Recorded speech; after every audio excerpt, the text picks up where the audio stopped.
Welcome back to the channel. In this video, I'm going to be talking about Ant-Man Quantumania, or Ant-Man and The Wasp Quantumania. Sorry, it's not the whole title. Anyway, before I get into it, please subscribe to this channel. Ring that bell icon down below to be notified when I post new videos. Also, be sure to hit the thumbs up button if you like this video. Anyway, I'm going to go ahead and get into it.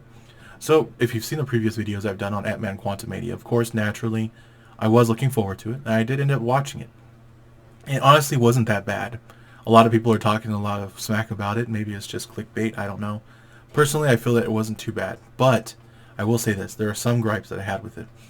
Personally, I didn't like the CGI. For one, it seemed very shaky at best. It was kind of off. At times, it reminded me of Shark Boy and Lava Girl, that old movie by Robert Rodriguez. Which, when I was a kid, that movie was cool. Nowadays, it's kind of weird to see this level of CGI when we've gotten other things like the Avengers movie and everything in between. And so it's kind of odd to see it playing out the way it is. When you're watching it, it just doesn't feel the same. But at this point in time, if you've seen a lot of the news, many CGI or many VFX artists generally have not been working on their have not been being hired recently, or they have been paid well. And that's naturally going to cause, well, poor CGI, poor work. It's not going to be, they're not going to be as interested in creating it to look like making it look good, polished, well defined. Naturally, though, there were some moments that I enjoyed.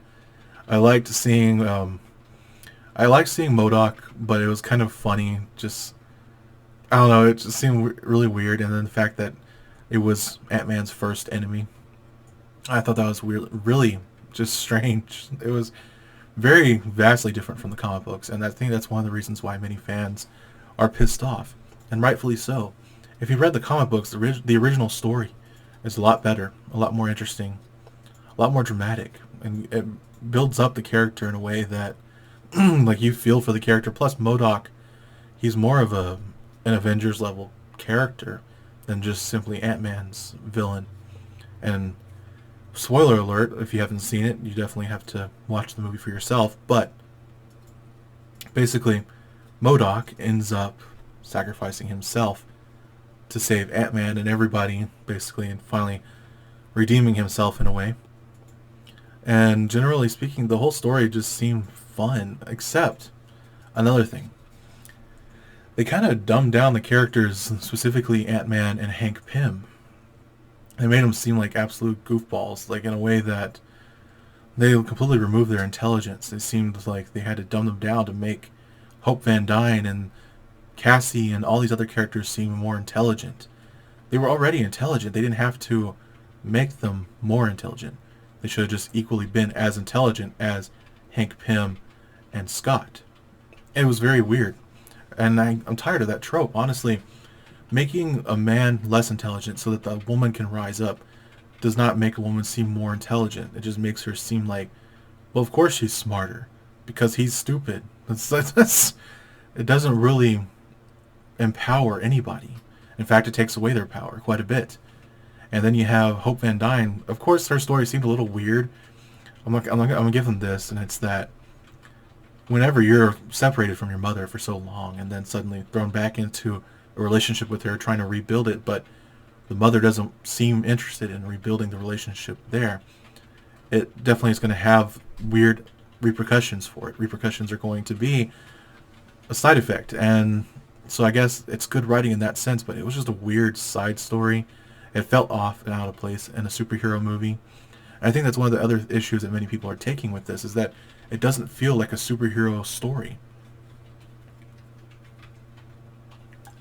In fact, a lot of the MCU movies have not felt like superhero movies.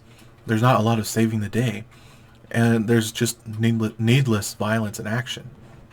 Well, I wouldn't really say violence, more just action, needless action that has no purpose. It seems very flagrant and pointless. Like I said, that's all it seemed. Blunt. Doesn't really have any direction. And it's just kind of weird. Personally, I think, like I said, the movie was good for what it was, but it's not exactly the best movie. Now, I'm not going to say you shouldn't go see it for yourselves. I think that if you want to see it, go ahead. Go right ahead. Personally, I wouldn't rewatch it. only because I'm not going to rewatch it ever again, actually. It's kind of, it just feels a little weird. It doesn't seem like Ant-Man. And one of the issues that I felt, or that it had, was that if you watch the previous Ant-Man movies, there's a genuine feel, like I said in previous videos, where Ant-Man seems more like it has that Honey, I Shrunk the Kids feel to it, where everything is huge because he's small. And this doesn't look like that. It just looks like he goes to an alien world. And it feels like Guardians of the Galaxy. And that's cool and all, but with Ant-Man, I'd prefer that if he had read the comic books. In the comic books, they show the same people that he meets in this quantum realm.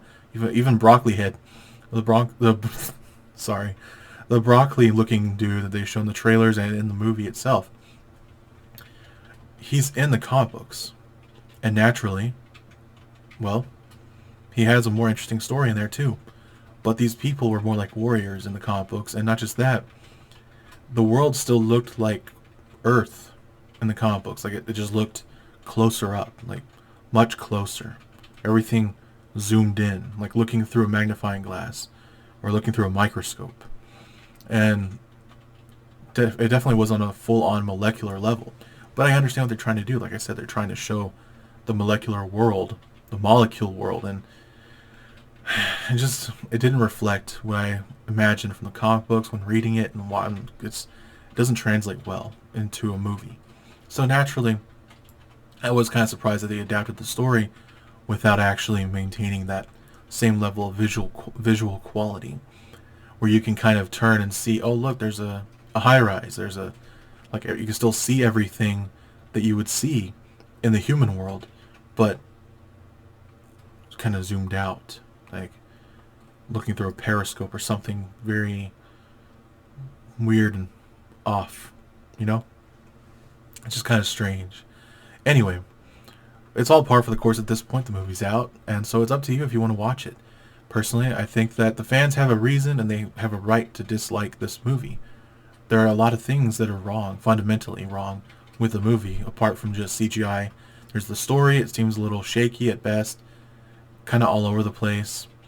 And it's easy to follow, but it's just weird. It doesn't feel like a superhero movie. And I enjoy, like I said, I enjoyed elements of the movie. I'm not like a stickler for these things. I'm easily entertained when it comes to movies.